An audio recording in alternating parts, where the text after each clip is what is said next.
জন্ম থেকেই দুই হাত নেই, প্রতিবন্ধকতাই ছিল তার প্রথম পরিচয়। গ্রামের মানুষ শুধু নয়, এমনকি নিজের পরিবার পর্যন্ত তাকে বোঝা ভাবত। তাচ্ছিল্য, অবহেলা আর অবজ্ঞার সেই কঠিন দিনগুলো পেরিয়ে আজ তিনি এক অদম্য লড়াকু নারীর নাম বানু আক্তার।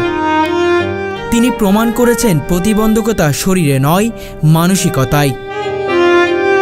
আর মন যদি জেগে থাকে তাহলে অসম্ভব বললেও কিছু থাকে না। শুধু দুই হাত নেই বললে তার কষ্ট বোঝা যাবে না। তিনি একসময় ছিলেন পরের উপর নির্ভরশীল, কিন্তু সময় গড়ানোর সাথে সাথে নিজেকে তৈরি করেছেন নিজের মতো করে। দুই হাত না থাকলেও পা দিয়ে সেলাই কাজ শিখেছেন, পুঁথির মালা গাঁথা শিখেছেন, এমনকি রান্নাবান্না থেকে শুরু করে ঘর ঝাড় দেওয়া সবই নিজের পায়ে করে অভ্যস্ত হয়ে উঠেছেন। আমার বাম্মা দেখে আমি প্রথম সন্তান, প্রতিবন্ধী, অনেক কান্দাকাটি করছে, অনেক হয়তো আমাকে দুধ খাওয়ায় নাই, এই করে নাই। আমার মায়ে ভয় পাইতো কোলে নিতে, আমার বাপে ভয় পাইতো। এলাকাবাসী অনেক ভিড় করতো আমাকে দেখার জন্য। ছোটখাটো একটি মুদি ও চায়ের দোকান চালিয়ে নিজের সংসার চালান বানু আক্তার। দোকানে পণ্য বিক্রি থেকে শুরু করে টাকা গোনা পর্যন্ত সবই করেন নিজে। দোকান আমি নিজে চালাই, হ্যাঁ। আমি দোকান একটু দেরিতে খুলাই, পাকশাক করে সকালে খাইতে দেরি হয়, 10-11টার দিক খুলি। খুলানোর পরে 12টা 12:30টায় আসি। চা আমিও নিজে ডেনা দিয়া টিপ দিয়া দেই, চামচ দিয়ে লাইটা টাইটা দিই। অনেক সময় কাস্টমারেরা নিজেই বানায় নেয়, হয়তো আমার কষ্ট দেখে ওরা বলে যে দাও, আমি নিজে বানাই খাই। আর সেই দোকানের সামান্য আয় দিয়েই লালন পালন করছেন তার একমাত্র সন্তানকে। ছেলেকে লেখাপড়া করাইতেছি মাদ্রাসা লাইনে। জানি না কতটুকু লেখাপড়া করাইতে পারবো, কিন্তু চেষ্টা করব তাকে হাফিজি।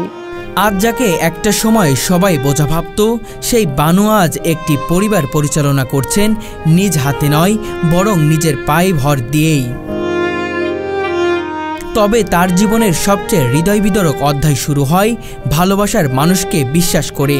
স্কুল পড়াকালীনে আমি একটা ফোন কিনি। আগে সিটি সেল ফোন ছিল, এই সিটি সেল ফোন আমি একটা কিনছিলাম। ওইটাতে আমি রং নাম্বারে একটা প্রেম করি আমার হাজব্যান্ডের সাথে। 5 বছর আমি প্রেম করছিলাম।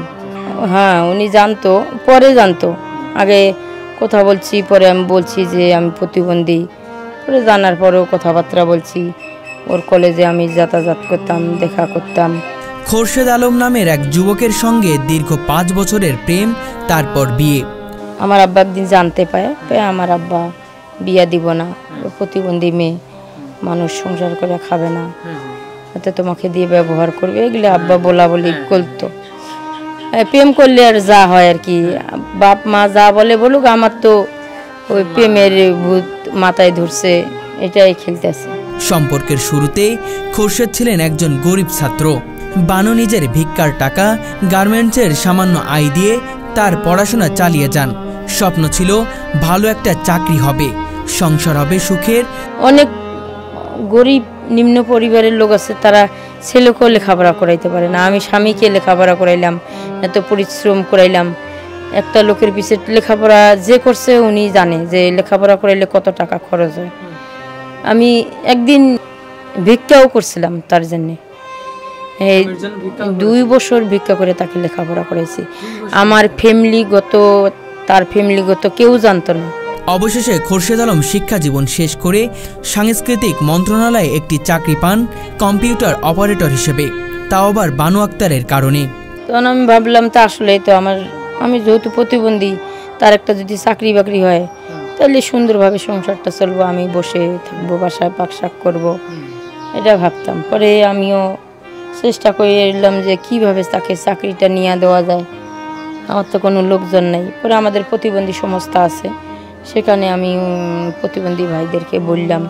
উনি পরে আমাকে একটা বললো যে আমাদের প্রতিবন্ধী দিবসে মাননীয় প্রধানমন্ত্রী থাকবে, ওইখানে তোমাকে ঢোকার একটা কার্ড দেব, তোমার নামে একটা কার্ড আইনা দেব। পরে উনি কার্ড দিল। পরে আমি বললাম দেখ, প্রধানমন্ত্রীর সাথে দেখা করে যাব, কিভাবে দেখা করতে যাই। পরে একটা পুঁতি দিয়ে বসে বসে বাসা একটা নৌকা বানাইলাম ওনার জন্য। বানায়া পরে নৌকা নিয়ে ওনার কাছে নৌকা দিয়ে দেখা করলাম। নৌকা পেয়ে অনেক খুশি পেয়ে পরে বললো যে কী চাও তুমি? পরে আমি বললাম যে আমার হাজব্যান্ডের একটা চাকরি নিয়ে দেন। আমি লেখাপড়া করেছি তাকে, আমার ছোট একটা বাচ্চা আছে, আমাদের সংসারটা ভালোই চলবে। উনি চাকরিটা দিতে অনেক সংকোচ করে, পরে আমি অনুরোধ করার পরে উনি চাকরিটা দিয়ে দেন। কিন্তু নির্মম সত্য, মাত্র 6 মাসের মাথায় সেই মানুষটি নবজাতক সন্তান ও স্ত্রীকে ছেড়ে চিরতরে চলে যান। ওই চাকরি পেয়ে 6 মাস পরে আমার হাজবেন্ড আমার ছেড়ে চলে যান। আর একটা ও দিনাজপুরের একটা মেয়ে নিয়ে গেছে, ও ওখানে ঢাকায় থাকে, কোথায় থাকে জানি না। চাকরি আছে। ও দ্বিতীয় বিবাহ করছে, আমি মাইনা নিছি। মানে নেওয়ার পরও সে আমাকে নিয়ে খাইল না। এখন আমাকে ডিভোর্স দিছে। ডিভোর্সটা পুরোপুরি সম্পূর্ণ হয়নি, উনি কাগজ পাঠাইছে, আমি এটা গ্রহণ করি নেই। আমি টাকা পাবো তার কাছে, যৌতুক আমাদের 4 লাখ। আর আমি তাদের বাড়িতে জমি নেওয়ার কথা কয়ে আমার কাছে টাকা পয়সা নিচ্ছিল 2 লাখ। টাকা পয়সা তো এটা বড় কথা না, আমার হাজবেন্ডের সাথে কোনো যোগাযোগ নাই, তার ছেলেরও কোনো খোঁজখবর নেয় না। এরপর শুরু হয় এক অসম্ভব যুদ্ধ, মা ও সন্তানের বেঁচে থাকার লড়াই। জন্মের পর থেকে শিশু সন্তানকে কোলে নিতে পারেনি বানু। নেই তো হাত, তবুও সেই সন্তানকে আজ পর্যন্ত বুকে আগলে রাখছেন। আজ প্রায় 10 বছর ধরে সংগ্রাম করছেন ছেলেকে হাফেজ বানানোর স্বপ্নে। নিজের শারীরিক অসুস্থতা, আর্থিক অনটন সবকিছু সত্ত্বেও সেই সংগ্রামে কখনো হার মানেননি। আমার ছেলের 2.5 বছর বয়স থাকতে তাকে চাকরি নিয়ে দিছি। চাকরি নিয়ে 6-7 মাস পরে এসে চলে যান। ছেলের বয়স এখন কত? এখন 13.5 চলেছে। 13.5। এই 10টা বছর আপনি তাকে লালন পালন করেছেন? জি, ছেলেকে আমি মাদ্রাসায় নিয়ে পড়াইতেছি। আমি আগতেই নিয়ত করছি যে ছেলেকে আমি মাদ্রাসা পড়াবো। হাজবেন্ডকে যেহেতু লেখাপড়া করাইলাম, বাংলা লেখাপড়ার মর্ম কি এটা তো দেখলামই, বুঝলামই। ছেলেকে আরবি পড়ে যদি একটু মায়ের দুঃখ কষ্ট বুঝে, এই জন্যই চিন্তা ভাবনা করে। অভাব অনটনের এই যুদ্ধে বানু একা, ব্যাংক থেকে লোন নিয়ে চালান দোকান। হাঁটতে কষ্ট হয়, তবুও প্রতিদিন সকাল থেকে গভীর রাত পর্যন্ত কাজ করেন। তার মতো একজন মানুষ, যার 2টি হাত নেই কিন্তু আছে মাটি কামড়ে পড়ে থাকার এক অদম্য মনোবল। দেখতেছেন তো জীবনটাই আমার কষ্টের, আর এখন সংসার চালাইতেও অনেক আমার খুব কষ্ট হয়।